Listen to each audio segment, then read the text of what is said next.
வையகம் வாழ்க வளமுடன். ஜனவரி 23 வாழ்க்கை மலர்களில் நாள் ஒரு நற்சிந்தனையில் செயலின் வகைகள் அப்படிங்கிற ஒரு தலைப்பை சிந்தனைக்கு எடுத்துக்கிறோம். செயல்னா இயக்கம், இருப்பாக இருக்கு இறைநிலை, அது இயக்கத்துக்கு வரதான் செயல்னு சொல்கிறோம். அந்த இருப்பில் என்னென்ன தரம் இருக்கோ அதுதான் திறமாக மலர்ச்சி பெறும். அதுபோல் மனித வாழ்வுன்னு எடுத்துக்கிட்டோம் அப்படின்னம்னா அடிப்படை தேவைகள் இருக்கு.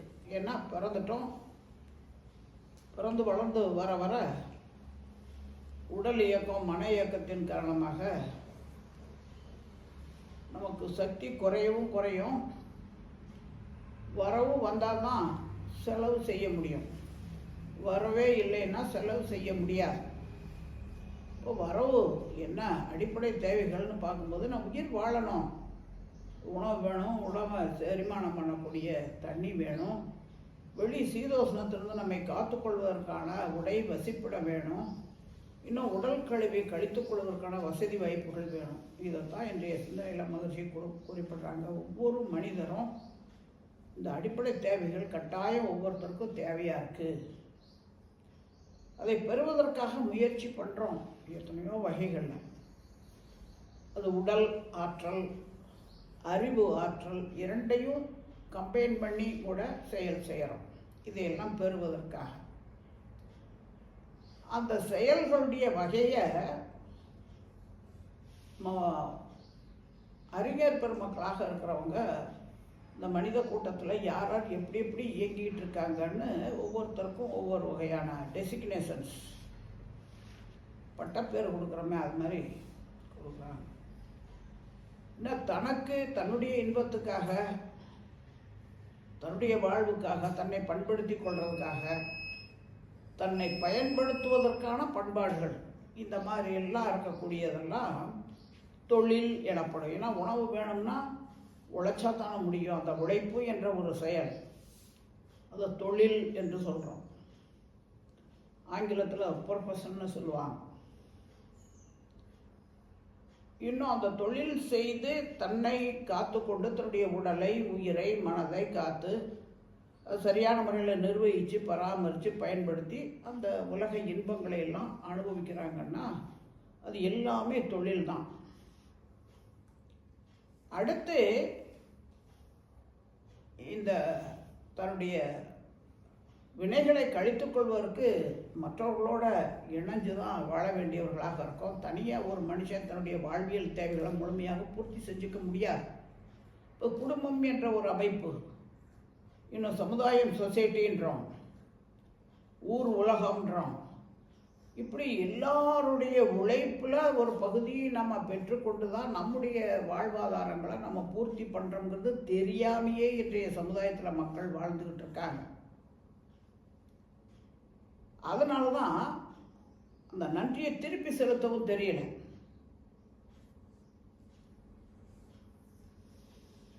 தன்னுடைய வாழ்க்கைக்கு பிறந்ததுலேருந்து சாகிற வரைக்கும் என்னென்ன வாழ்வியல் தேவைகளோ அத்தனையும் யார் மூலமாக கிடைக்குதோ அவங்களுக்கு திருப்பி நன்றி செலுத்தணும் இல்லையா? இப்போ அந்த வகையில் அந்த நன்றி செலுத்துவதுங்கிறதா கடமை அப்படின்னு சொன்னாங்க. கடன் மை விகுதி பெற்றிருக்கு. இந்த பிறவின்னு இல்லை, நம்ம பல பிறவிகளில் வந்திருக்கோம். தொடர்ந்து அம்மா வயிற்றில் உருவானதில் இருந்து நம்முடைய வளர்ச்சிக்கு இந்த சமுதாயம், நம்முடன் இருப்பவர்கள் கொடுத்த உழைப்பு, இதெல்லாம் சேர்ந்து தான் நமக்கு இன்றைக்கு வரைக்கும், இந்த நிமிஷம் வரைக்கும் எல்லாமே வளர்ந்துருக்கு, உயர்ந்திருக்கு.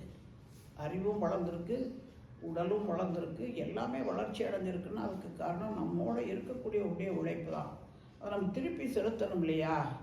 அதுதான் தான் குடும்பம், இன்னும் சொந்த பந்தங்கள், சுற்றத்தார்கள், நாம் பிறந்த ஊர், நாம் வாழ்ந்து கொண்டிருக்கக்கூடிய தேசம், இன்னும் அதுக்கு அப்பால் போய் உலகம் என்ற வகையில் அதை கடமைன்னு சொன்னாங்க.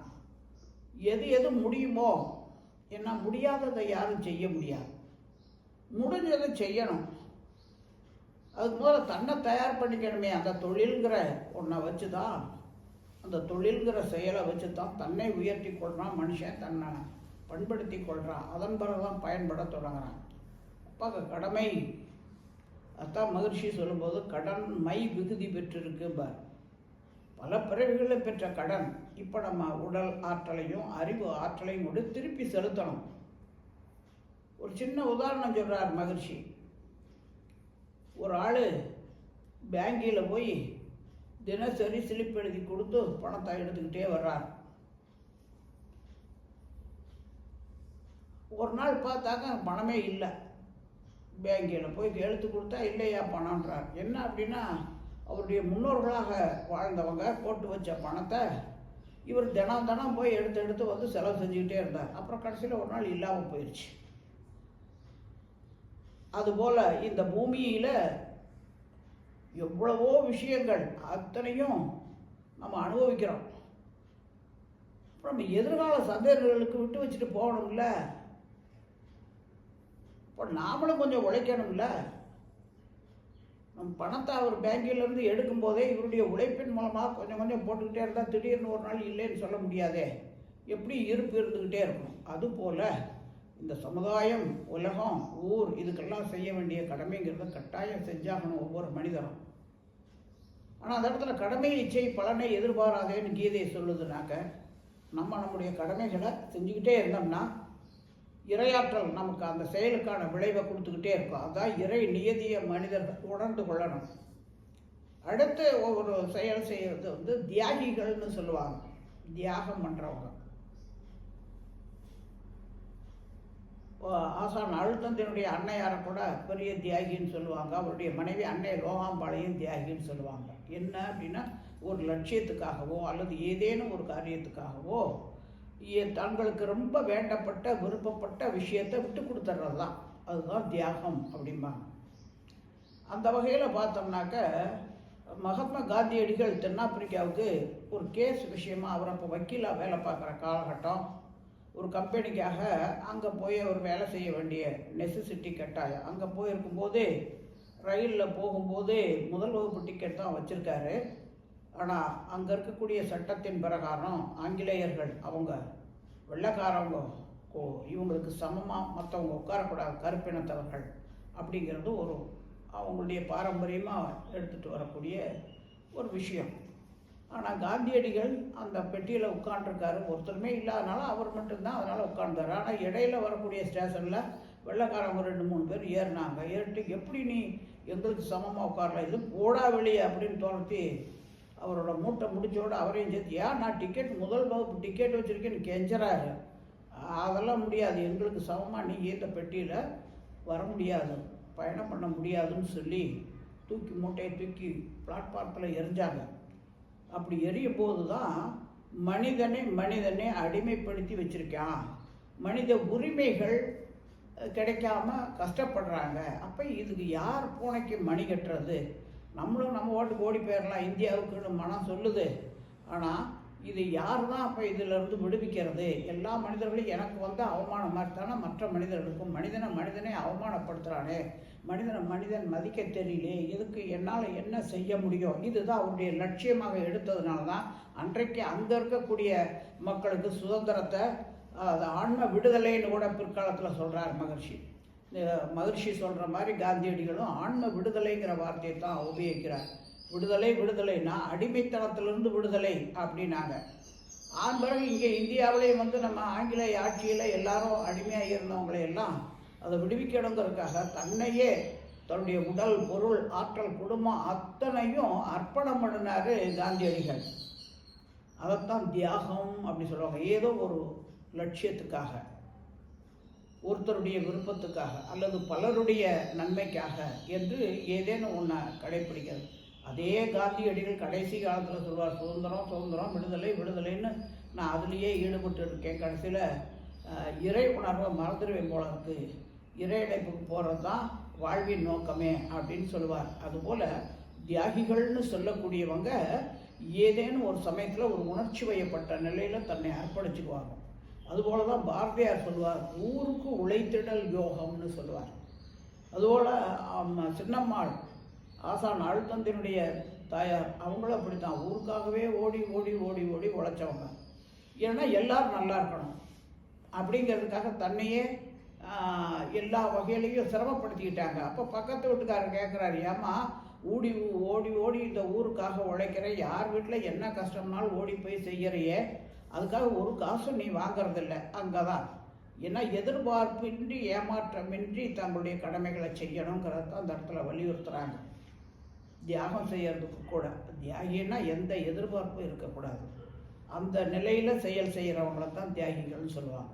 ஏம்மா நீ ஒரு காசும் வாங்கிக்கிறதில்ல, நீ உடம்பை கவனிச்சுக்க, இப்படி இழைச்சி துரும்பாக போயிட்டியன்றாங்க. அப்போ அந்த அம்மா சொல்கிறாங்க, ஏண்டாப்பா எமன் வந்து என்னை தூக்கிட்டு போகும்போது எடை போட்டு பார்த்து ஏன் எடை குறையுதுன்னு கேட்கவா போகிறேன்னாங்க. அந்த மனநிலை இருக்கணும் அந்த தியாகிகளுக்கு. அந்த மாதிரி சில செயல்களில் ஈடுபடுறவங்களாம் தியாகம் அப்படிம்பாங்க. கடைசியாக பார்த்தோம்னா தொண்டு அப்படிங்கிற ஒரு நிலை. தொண்டுன்னா சேவை, சர்வீஸ், எந்தவித எதிர்பார்ப்புமின்றி செய்கிறது தியாகம்னு சொல்லிட்டோம். நாங்கள் விளைவறிந்த விழிப்பு நிலையில் செயல் செய்ய தெரியணும், அதுதான் தொண்டு. அப்போ இயற்கையை உணரணும், எண்ணத்தின் சிறப்பை உணரணும், பிறவியின் நோக்கத்தை அறிந்து தெரிந்து செயல்படக்கூடிய நிலையில் விளைவறிந்த விழிப்பு நிலையில் செய்வாங்க. அப்படி செய்யும்போது தனக்காக வாழ மாட்டாங்க. சித்தர் பெருமக்கள்லாம் அப்படி தான். ஈதல் இரவாமை மகிழ்போகம் என்ற முறையில் இயற்கையோடு ஒத்திசைந்து சமுதாயத்தோட நன்மைக்காகவே சமுதாயத்தோட இணக்கத்தோடையும் இருந்து தன்னுடைய உடல் உயிர் மனம் இணக்கத்தோடு இருக்கிற மாதிரி செயல்பட்டவங்க எல்லாருமே சித்தர் பெருமக்கள் தான்.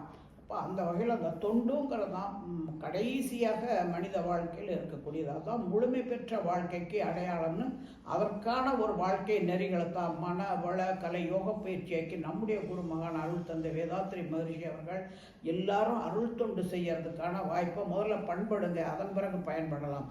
பண்படுதல் பயன்படுதல் என்ற இரண்டு கான்செப்ட் தான் மனவளக்கலையில் வைக்கிறார். அப்போ துன்புறுத்தாமை துன்பம் நீக்குதல், இது ரெண்டு தான். ஏன்னா நம்ம பண்பட்டுட்டோம் அப்படின்னோம்னா யாரையும் துன்புறுத்த மாட்டோம்.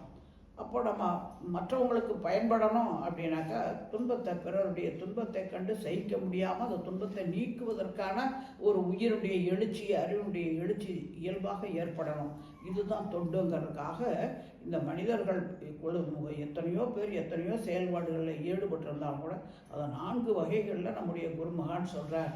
எப்படி முதல்ல தொழில், அதான் தனக்காக வாழ்கிறது மிருகநிலை வாழ்க்கைம்பார் மகிழ்ச்சி.